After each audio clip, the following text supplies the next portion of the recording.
Dr Vienna Tran, medical doctor and space medicine researcher. Thanks for joining us on Australia in Space TV. Hey, Chris, good to be here. Great. Look, we had a pre-interview chat. You're a very interesting lady. You're there in South Australia, but a medical doctor and space medicine researcher. It's hard to know where to start. I think maybe a bit about your background as a medical doctor, and we're going to sort of grab what's brought you into the space industry and your space medicine research, which is fascinating in its own right as well. Yeah, sure, Chris. So I'm a medical doctor. I currently work in rural South Australia, so it's about 4.5 hours from Adelaide in a place called Mount Gambier. So if you don't know where that is, if you draw a straight line from Adelaide to Melbourne, then it's at the midpoint on that line. And so it's good because you can get to Melbourne or you can get to Adelaide in roughly the same time. Nice. But, Are you a GP out there? I'm a trainee medical officer, so I do various rotations throughout the year in preparation for becoming a specialist. Got it. Okay. Yeah, and sorry to interrupt, but you've done work with Royal Flying Doctors and the RAAF as well? Yes. So actually, when I was a medical student, I was able to spend a few weeks at each place. And I started with the Royal Flying Doctors, and that was very, very enlightening for me. I was in Broome, actually. So I was with the Western Operations. Nice. And it was beautiful. And I got to see so much in terms of pre-hospital care and learn a bit about aviation medicine as well, being in the air with these patients. And then I did a placement with the Royal Australian Air Force in Edinburgh, South Australia, where they have their Institute of Aviation Medicine, and they've got lots of facilities there to teach and coach members of the military about what happens to their body in the air, so whether they're aircrew or pilots, and also they teach medical officers who treat military members. So two very different but similar overlapping experiences. Yeah, obviously involved in aerospace. Now, your research, and we'll have a link in the show notes, but it's gluteal muscle atrophy and increased intramuscular lipid concentration. So this is looking at the impacts of space and being in space on the human body. What's triggered the link here in terms of your research and getting involved in this? And this is a body of work by a whole group of researchers. Yeah, that's right. So I've always been interested in space, and I'm happy to tell my story from the beginning later. But if we talk about our research, I wanted to do a research year as part of my medical degree. And so I did an honours year. And it was a bit of serendipity as to how I got connected with this team. It was essentially me asking somebody casually at a conference who then asked somebody else. And her name was Professor Julie Hides, who is a professor of physiotherapy. And she does research with the European Space Agency, which is based in Cologne in Germany, this particular project. And this study was called AGBRESA, which is Artificial Gravity Bed Rest ESA. And they put 24 participants, all healthy participants, in bed for 60 days.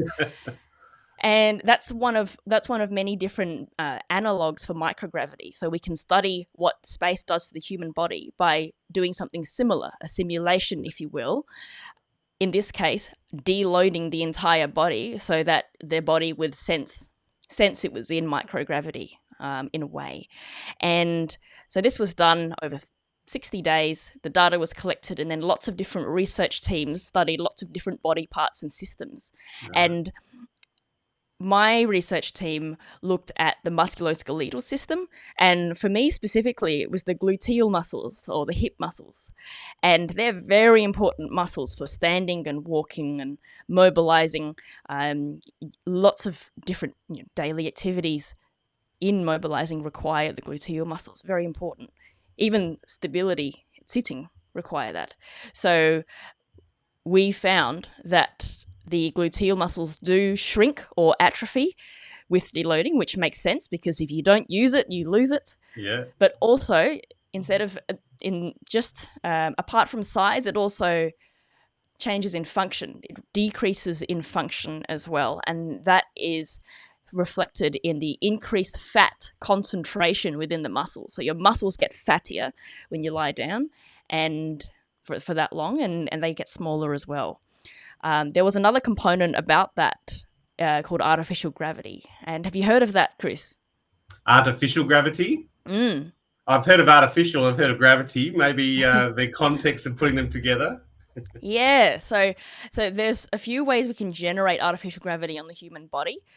One of them is with a centrifuge. So some of the participants would lie in this centrifuge, a circular contraption with the legs pointing outwards, and when it spins, just like a merry-go-round, then you generate this force from the head to the toe, and it's spun in such a way that the person would feel as if they were standing on Earth, as in 1G.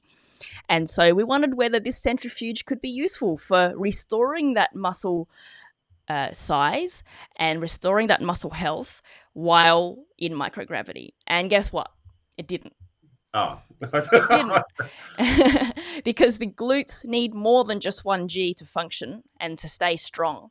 And they only got that treatment for 30 minutes a day, because it's argued that if you centrifuge someone for longer, it causes nausea and dizziness, and it's discomfort, So we've got to find a balance. Do we use artificial gravity? Do we use exercise? A bit of both?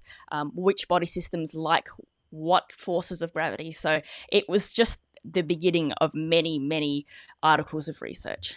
I suppose that was the key point, really. It's probably created more questions than answers at the end of the day, in terms of how you can compensate for loss, particularly when we're talking about missions to Mars and the Moon. Yes, absolutely. I mean, 60 days, that's 2 months. You'll hardly get to Mars in that time. Yeah. And we can also think about people who want to stay in orbit, people who want to sit in orbital hotels, which are being proposed, or wanting to go into deep space, further than Mars even, space tourists, as well as astronauts. So this is just a sort of, you could call it a pilot study. No pun intended, but we're testing a few variables here, and we really don't know what works. So what's your current sort of focus in terms of your research? This is something you'll continue to do? Are you going to focus on the glutes ongoing, or are you looking to expand this? What's your current roadmap in terms of your research? Yeah, I'm still connected with the team that I worked with. I'm about to write a systematic review on space medicine in general, maybe focusing on the musculoskeletal system, and the facility where the study was done. They are still doing studies, so there's a good chance that I might be able to contribute to that somehow. And are you linked to a university as well? The University of Adelaide. The University of Adelaide. Okay, and so you're doing your medical studies as well as space research. You're balancing the two. Yeah.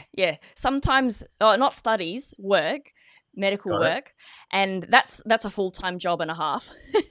So it's lately it's been about finding that balance and how to progress my career as a doctor, just straight doctor, and getting good at that, while also keeping my foot in the door of space medicine research, because it's changing all the time.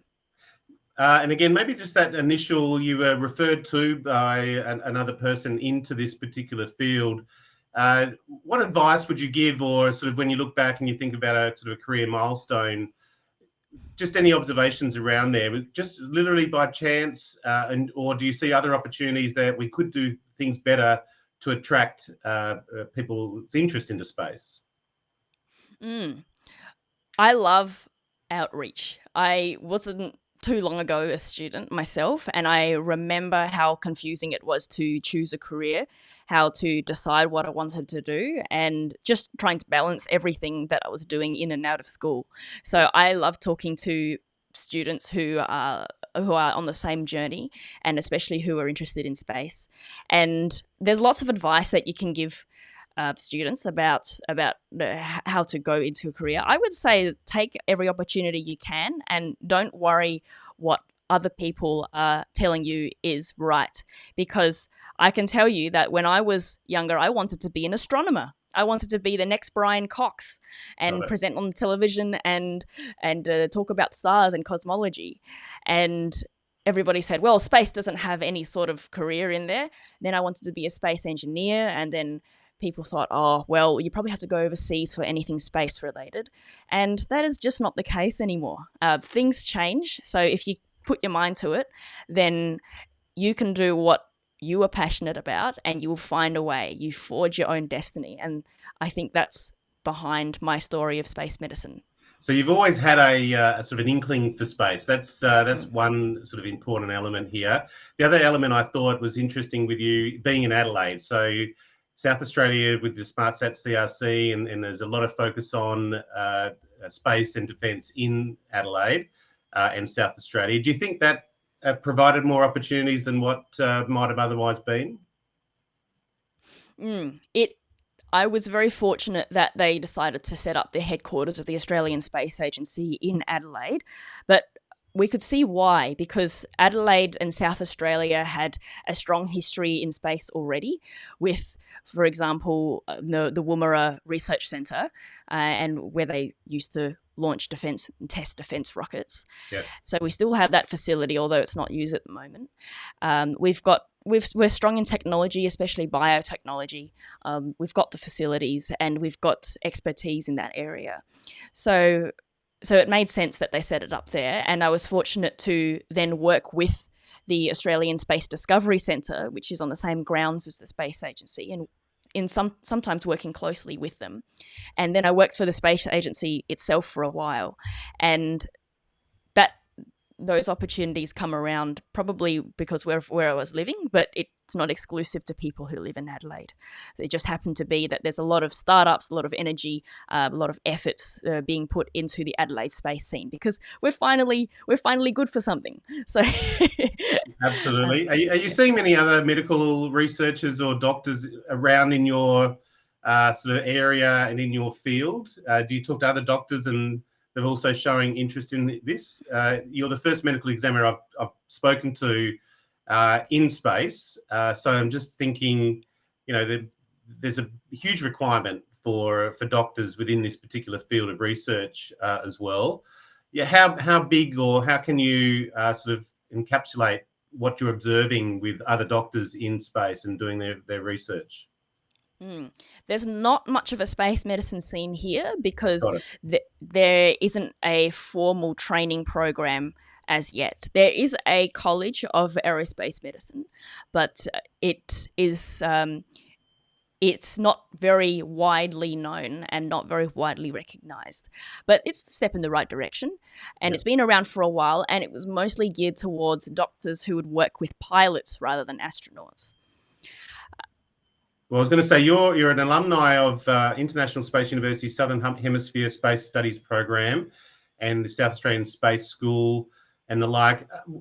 So I suppose back to that initial question is, other than, say, what NASA or the European Space Agency is doing in this particular field, you're not seeing a lot in Australia in terms of space medicine and related research. Is that kind of what I'm getting? Are you seeing elsewhere in terms of what NASA has been doing in the past? Relative to other space agencies and countries, we're doing less, but the quality of our work is still great. Yeah. When I look at the space medical researchers that I know, it's fantastic, and we just need to multiply it. There must be a massive opportunity because when you think about what we're talking about with Mars and the Moon missions, humans. It's almost surprising that I haven't spoken to more doctors because we're putting humans into space, and do we really understand the impacts of long-term space? I know that we've done some sort of psychological research and how humans will survive, but it's that physical approach is really interesting. Again, given Australia's sort of standing internationally in medicine, cancer research, and a whole range of other different fields of medicine. Do you think this is an opportunity for Australia to have a niche area that they can specialise in? Yes, absolutely. I call space medicine the dark horse in the world and in Australia. We have so much opportunity, and every kid I speak to, I say, if you haven't considered space medicine, you might really like it. And I've found it very, very enlightening, and wonderful to be in the local space medicine community here, because it is small, but it's full of passionate people who see the knowledge gaps that we need to fill, and we can help so much with the knowledge base that we have. I think the other key aspect is you're still, I referred to it studying, but you're obviously working as a doctor, but as a doctor, you never stop learning, I imagine. Do you think that's an advantage, given your extended research and knowledge on the impacts of space? Do you think that's feeding back into your knowledge of the human body and other forms of human health? Yes, yes. Space medicine is very holistic. It's not like you have particular institutions or particular specialties that you can have in space medicine. And really, when we talk about space medicine, we're talking about space health, because health is not just the absence of disease. Health is well-being. It's psychological, physical, spiritual, all of these things. And you are, as a human being, you've got your individual body, but you're also surrounded by your environment, which helps keep you healthy. So you rely on the people around you, the environment, the resources. And in space, your environment and resources are in this one small closed system. So when we think about space health, we need to think about the engineering around us. How do we grow our food? And we tie in all of these disciplines to support space health. So it's huge. It's a huge field, and it's helped me understand the importance of that holistic health in my patients when I'm working at the hospital. Specifically, I think about frailty a lot, because we have an aging population, more so in Mount Gambier, and I think about how frailty could be prevented or slowed down with certain exercises, certain programs and equipment and services that could help people live a longer, happier life. What do you think? And final question, I could talk. I've got about 100 coming up in the back of my mind. What do you think what do you think is going to be the key challenge for humans in space, long-term space? Do you think it's physical, or do you think it's going to be psychological? Do you think it's possible as well to put a human into space, just from your initial research and the impacts? The initial early impacts that space can have on the human body? I'll start by likening this to unmanned aerial vehicles in the military. So we are starting to use drones and develop drones more than we are putting humans into jets, because the limitation of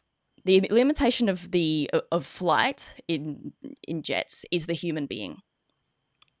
Right. So we cannot optimize the human being to travel at 10, 20 G, or to tolerate certain accelerations and movements. And so if we use a drone by itself, it can do a lot more without putting the human in the equation. In space, we have the rockets, we have the technology, we have what it takes engineering-wise to go most anywhere. We've sent Voyager past Pluto. Yeah. But the human is the rate limiting factor. We don't know enough about human health as it is, but definitely not in space. And so I think it is possible, but we need a lot more research. It's the biggest gap that we need to fill, and that is going to be our challenge.